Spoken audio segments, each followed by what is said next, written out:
EAGLES, Eagles.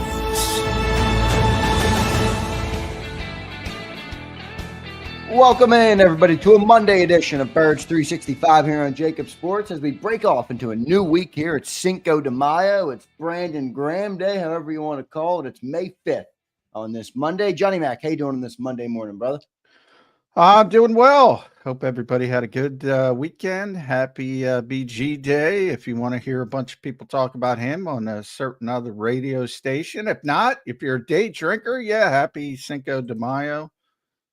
Get excited that way. So, any day drinkers that we have on Birds 365, reveal yourself in the chat so we can identify who you are. It's 8 a.m. Should be a little early to start, but hey, man, I'm not going to judge you if you are. All right. So Cinco de Mayo. Johnny Mac, good stuff there, brother. The Eagles had their rookie mini camp on Friday and Saturday. You were obviously down there on Friday. We got done our post day one recap on Friday evening, and Saturday they were closed off to the media. So, and really there was not even any state media, or at least not much of it on there. So not much news there, but they did do the rookie mini camp, which is always a good thing to get the rookies in, get the new guys in, a bunch of tryout players, Johnny Mac, and they even made some roster moves that we'll talk about in just a second. But your initial thoughts here on this Monday morning on rookie mini camp wrapping up this weekend.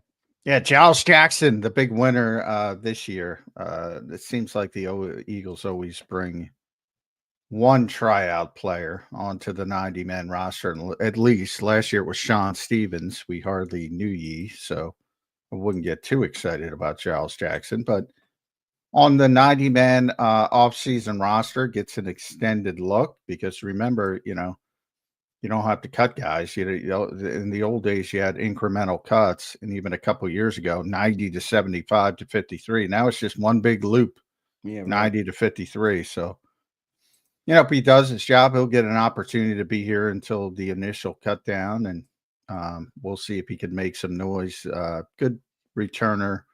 Played at Michigan, played at Washington. Another one of those guys who switched. A lot of catches, more of a slot guy, very undersized as a receiver. But they needed more bodies at receiver, so not surprised they chose the receiver.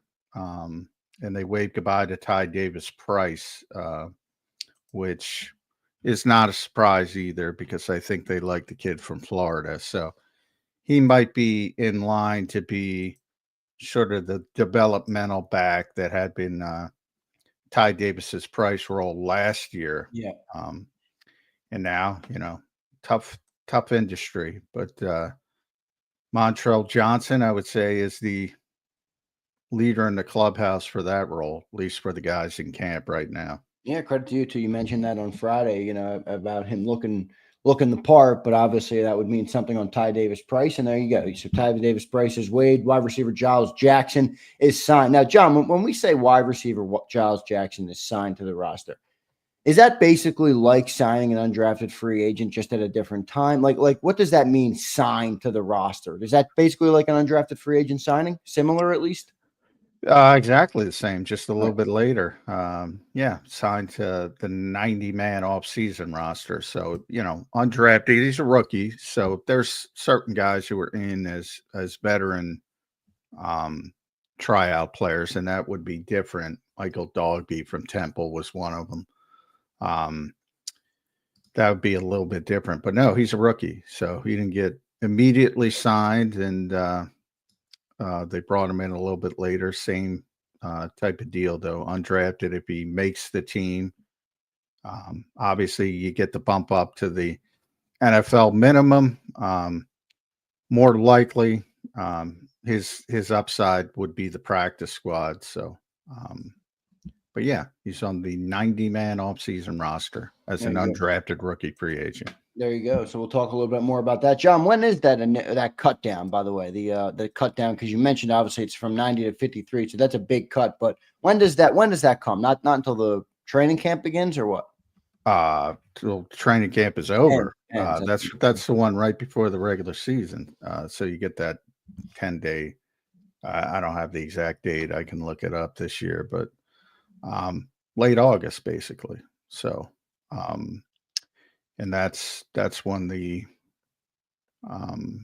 the big cut comes. So if you think about CJ Gardner-Johnson getting traded for a couple years ago, it's August 27th last year, somewhere in that range. So plenty of time there. I want to welcome and thank everybody for being here on this Monday morning here, May 5th, as we move into the new month. We started it off last week, but the new month now really kicking off here. Good to have everybody in here. Fly Eagles, James, Devin, Abe, Mike Fittery. Good to see everybody. I hope you all had a fantastic weekend, and we appreciate you taking in Birds 365 this morning. I see my boy Eduardo. Eduardo, I hope your event went well. I know you had something going on this weekend, brother. So hopefully you all were all good on that. John, what is next on the agenda for the Eagles off season? Now, when do they get back on the field? I know they do have some various things that go on between OTAs and some of those things. What is next for the Eagles as we're in May here? Well, for the fan base, I mean, the next big part of it is on-field OTAs, which for the Eagles start in late May, a little bit later than normal. They're very balled up together, all the OTAs. So, and so they're coming up May 27th-ish, I believe, is the next one. And then you have those on-field onto OTAs, which are voluntary. And after that, you have the mandatory minicamp, which for the Eagles is 1 day. But in theory, everybody there, like, you guys don't have to technically show. So one of my pet peeves is you'll see around the league, guys he's holding out. You can't hold out if it's not mandatory. It's voluntary. Now, the perceived, if you're unhappy somewhere with your contract, like Dallas Goedert, I would be very surprised if Dallas Goedert is there for voluntary OTAs unless something is worked out. Yeah, so that coming up. Yeah, gotcha. That's coming up at the end of May. John, we also had the schedule release on next Wednesday, I believe it is, on the May 14th. May 14th, yeah. Yeah, fans love that. Fans love to figure out what games they're going to, where they're hanging out. That's a win. That's a loss. We play that, but I do think there is, there's a lot of people, John, especially our crowd. I mean, I just mentioned my boy Eduardo, and I see he did the Spartan trifecta, John. So shout out to our boy Eduardo putting in work this weekend. Eduardo, what is that? Run, swim, and bike or something? Is that what you got? Let me know on that. But Eduardo last year went to Brazil, so I know a bunch of our viewers. Well, yeah, if you travel, it's important for logistical standpoint. But most fans, the majority of fans, are not traveling to Brazil. So, yeah, for people that have to travel, for reporters, it's very important. The ones that travel, for the people logistically that want to travel, fans, it's important. But the opponents are already known. You're just basically putting dates to the names of the opponents.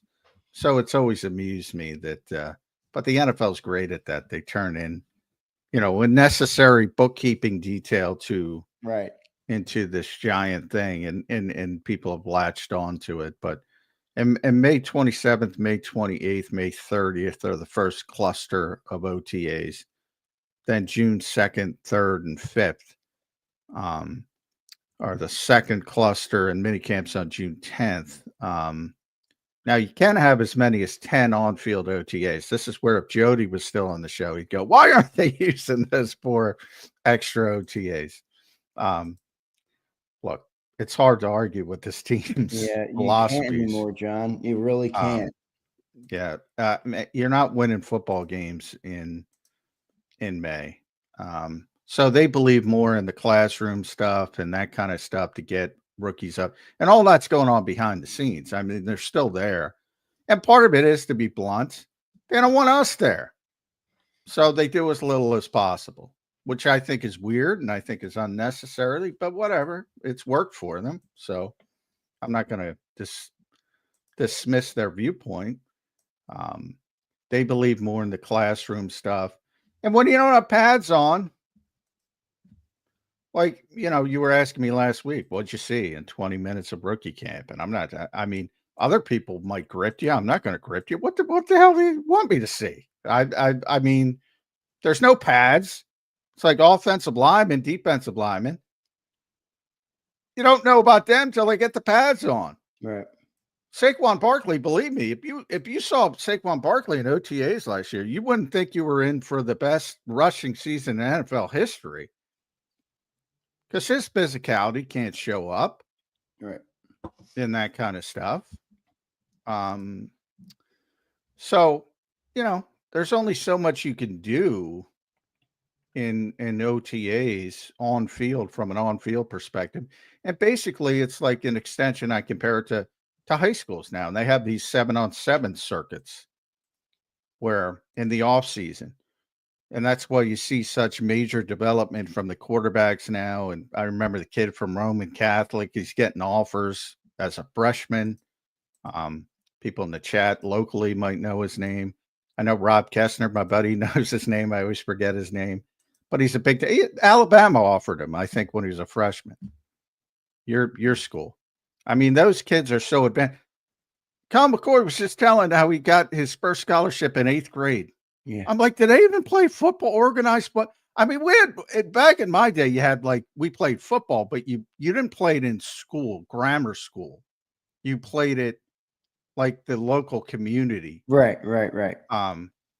Now evidently now they play it in grammar school. Kyle McCord's getting scholarship offers in 8th grade. I feel like mine was the same as yours. I played CYO football, which wasn't for my school. It was for the local. Well, I'd ask people. I said, "Did Kyle McCord play?" Because he's from Mount Laurel, so I was asking some of the other South Jersey people. I said, "Do they play organized football in grammar school?" Because I just do not remember that. Now I'm getting old, but it was always a community thing. More than that. Like we had basketball teams and things like that, but we did not have football teams. But anyway, I digress. These 7-on-7 things. So you see this tremendous advancement from wide receivers over the years. That's the reason. That's where it starts in quarterbacks and defensive backs. The poor offensive and defensive, they got nothing to do until real practice starts. And at the college level, and more so even at the high school level, they don't get to practice with pads on. So they're kind of up a creek until you actually play games. And then you get to show, if you're Jalen Carter or some guy who looks like Jalen Carter from just the size and measurables perspective. Good to see all the rookies out there. Johnny Mack last week. I know you said you didn't take much from them, but at least you got to put a face to a name out there. You got to talk to a couple of them. Any takeaways from the conversation that you had with them or the questioning you had? I think it's always good to, you guys do a pretty good job, I think, at learning the players. A lot of them do have, some of them open up more than others, but I think you guys do, for a large part, have a good relationship with most of the players, at least, which is a good thing when you're trying to get information out of them and they can trust you. But any takeaways on talking to the youngsters, to the rookies that were brought in? Yeah, a lot of Ty Robinson, which I mentioned before, is a really impressive young man. He's a little bit older, so maybe he's a little bit more mature. Miles Hinton, I thought, was really impressive. And you could see why the Eagles like him. And Smael Mondon as well. A lot of kids. You can see they want to bring smart, intelligent young people into the building. They generally accomplish that. I think it was interesting. I typically rip State Run Media. I'm going to give them credit. They put up a 17-minute clip of the draft room, the war room, so I watched so to speak, which confirmed a lot of things. Because a lot of people say, well, Howie's, bullshitting this and that. Because I asked him after the draft, were you trying to trade up to 22 to get Jihaad at that point? And that confirmed he wasn't lying. That's exactly what he was trying to do. And other ones, they're heavily edited. I don't know if all teams, but a bunch of teams do this now, and they put up these kind of clips, and they magically all get the players they want. Magically. because they're heavily edited, Right. obviously. So they're not going to put up when they miss on somebody. But they did really go past Mac McWilliams real quick. It's like, we're going to take Mac McWilliams. I saw that. Yeah, I watched the whole thing. It was interesting to kind of get a look inside the draft room. They were trying to move up for a long time, like Jeffrey Lurie said. It seemed like Lurie was the guy who really wanted Campbell. Well, I think Vic's the guy. If you saw Vic come in after. Oh, Vic was pumped, John. That made me feel better. I'll tell you that much. Vic was very pumped. And I would say Stoutland, too, was pumped when they got Miles Hinton. So keep that in mind. Yeah. Remember what Rick Saratella said last week about Miles Hinton? About the wanting to potentially walk away from football at some point. I wonder if that was that asked about at all with him? I was curious to hear that because I didn't read that anywhere, but Rick brought that information. Yeah, I do not believe it was mainly about his father and how it grew up. And his father had him late. So he was out of the NFL by the time he had Miles. Right. So he didn't really know that much about how good his father was, and his father never told him. He never, said, "Hey," and he was like, he eventually grew to find out just how good he was, and it was more about his family and how he, Chris Hinton never pushed him to football. Him or his brother let them find it on their own, and I think a lot of that, to Rick's point, he's got a lot of interest. And I think some football people look at that as a negative. Right. Like sometimes it could be positive. I agree. But I do see how people who dedicate their life to this look at, when you're looking for any edge on a player, I could understand why someone would say, oh, they're not really into football. They just play because, as you always say, these guys got to get paid. That's really why a lot of them are doing it. Yeah. Yeah. Well, it's easier. If somebody eats, sleeps, and breathes football, you feel more comfortable than somebody's got, what, I'm going to sit over here and do some marine biology stuff for a couple hours. But sometimes it's good I to have other interests and get away and de-stress and do things, whatever it is. But so that I think that was part of it with some teams with Miles Hinton. And maybe it does. Maybe it's too difficult. Maybe he doesn't want to push through it, but you take shots. I think, but the most interesting part of that video to me was they let you in on a little bit of the passion meeting, and you heard what they call the passion meeting, which is day 3 before day 3. And they let all the executives and scouts stand up and talk about a player they think could turn into eventual starter down the road. And that, in essence, pound the table for one player. Right. And you saw some of them. One was Ty Robinson. One was, I think, Miles Hinton. Yeah, one was one. One Mondon was Tom McCord. Mondon was one. So, and you got to see the various guys who, I have to go through it again to pick out who picked who, or who pounded the table for who. But yeah, that was interesting because we've known about that for years, but I believe that's the first time they put little clips of it up. So that was interesting for fans. But yeah, magically every NFL team gets every NFL player they want. Yeah, right. That's a good point, because this is the other thing I did notice, and you kind of brought it up with Fangio. Dad says, "Did anyone notice how excited Bobby King was?" That's true, man. There's defensive coaches; they were jacked up about Campbell. Yeah, they were. And look, I think with Campbell, it's just, is he going to be healthy? When is he going to be healthy? And where is he fit? That's basically in this particular draft. He's a top 15 talent. I think that's fair to say.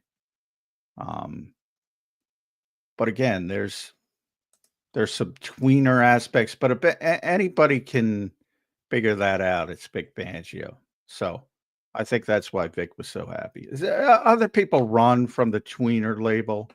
He's too small to play edge. He doesn't have the instincts to play linebacker. He's a tweener. Vic's like, yeah, I'll figure it out. and it's a big thing to have the confidence to do that. Other than, because other teams would take him and say he's an all-ball linebacker, and that's it. And what would you do? Well, he's too small to be a full-time edge unless he grows into his body more. And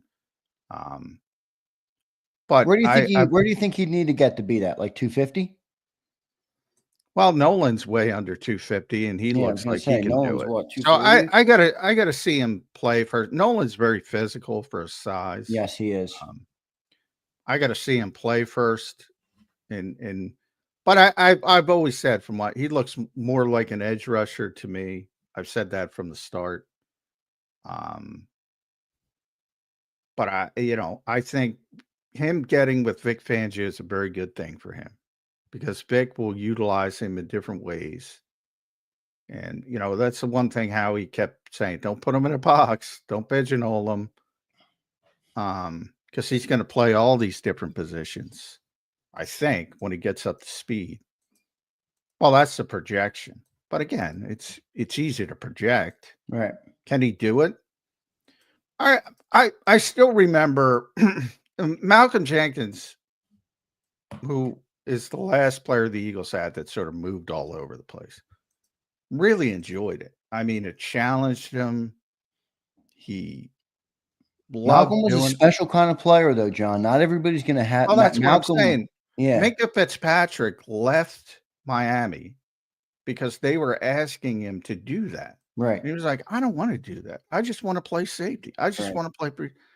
And he's a great player, phenomenal player, but he didn't want to do that. So does Campbell want to do that? Can he do it? I don't know. But that's clearly the projection. And I think that's the big reason why Howie said, don't put him in a box, don't put him in a box. Because if he doesn't want to do it, or he can't do it, or he can't grasp all these different roles, and there's very few people that can, let's be honest, then you got to scale him back to one or the other. And then he becomes just an all-ball linebacker, just an edge rusher. So, you have to see how it develops, basically. Yeah. One of the most interesting things about the Campbell pick, in my opinion, is like, where is he getting on the field? And me and John are going to talk about this. I want to save that for its own segment. But, in nickel, who's he taking over for? In base, which they're not in a lot, where is he on the field? Like, does Dean come off the field? Is it Jalen Hunt who comes off the field? Like, if they're a nickel, John, where does Campbell essentially line up? Yeah, I mean, we're going to say, it's going to take a while, which, Howie has said. He had surgery in March, so he used the Cooper comparison, which is not a perfect one because Cooper had a much less serious injury, much less time missed, 3 weeks basically, at the start of training camp. And it took him till week 6 to get on the field, learning a different position for him at the time. Because, people can talk about, well, I knew he's going to move inside, or I knew he's going to play safety, or I think that, well, he didn't at Iowa. That's the bottom line. He played 90% outside quarterback, over 90%. So he's learning a new position. Now, in the case of Jihaad, I got to catch myself all the time. In theory, he's going to be learning multiple positions. Not one new position, multiple new positions. So, what's the ramp up period to that? What does that look like? And the Eagles have some time in theory because they have, some bodies at linebacker, depending on when Jacoby gets back. You also have Smael Mondon now added to Jeremiah Trotter Jr. How good is the pass rush early in the season? That's a big part of it. Right. If the pass rush stinks on ice, he's going to be out there quicker than expected. Exactly. So all of this factors into it. But on third down, my guess is he's going to be rushing the passer more often than not. Right. On third and long, obviously, not third and 1. So I should emphasize that. So but still, again, it still brings up an interesting not point. Necessarily. Like I said, he might be a stand-up joker inside. Yeah, but who comes off the field then? If you're third and long, who comes off the field to put him on the field? Is it just Moro Ajomo? Ajomo, take Ajomo off and leave. Where the NFL is going is you want your 4 best pass rushers on the field on third and long. And if that's Nolan Smith, Ojulari, Carter, Campbell, somebody's got to play inside. I'd probably have Ajomo over Ojulari because he's pretty good at rushing the passer. Well, yeah, but then you have to have Campbell just as a strict edge. Yeah, I think you want to be able to move Campbell around. Yeah, it's going to be interesting to see what they do with Campbell. It is certainly a Swiss Army knife, so we're going to be seeing how Vic Fangio handles him. We got our man Jeff Kerr, though. It's good because when's the last time we talked to Jeff? It was we didn't talk to him last week. No, right? we didn't talk to him. Yeah, we had the rare. He was back in New Orleans, hanging out with Kellen Moore and Doug Nussmeier. I thought they whatever he was up to, we city. missed him here on Birds 365 because Jeff is one of our staples here. The viewers love him, we love him. So good to always have Jeff Kerr on. He's gonna join us now here on Birds 365. Jeff, welcome to the show, man. On a Monday edition, May 5th, Cinco de Mayo. Have you started drinking yet, Jeff? I ate enough Mexican food and drank enough Hurricanes last week to make up for anything today. There you go, brother. Nice. Back to that New Orleans food. What's your bowl? What's your best game? Oh, God, you don't even want to go there. I'll say pick Jalen Hurts' worst game of last season, double that. That's how bad that bowl.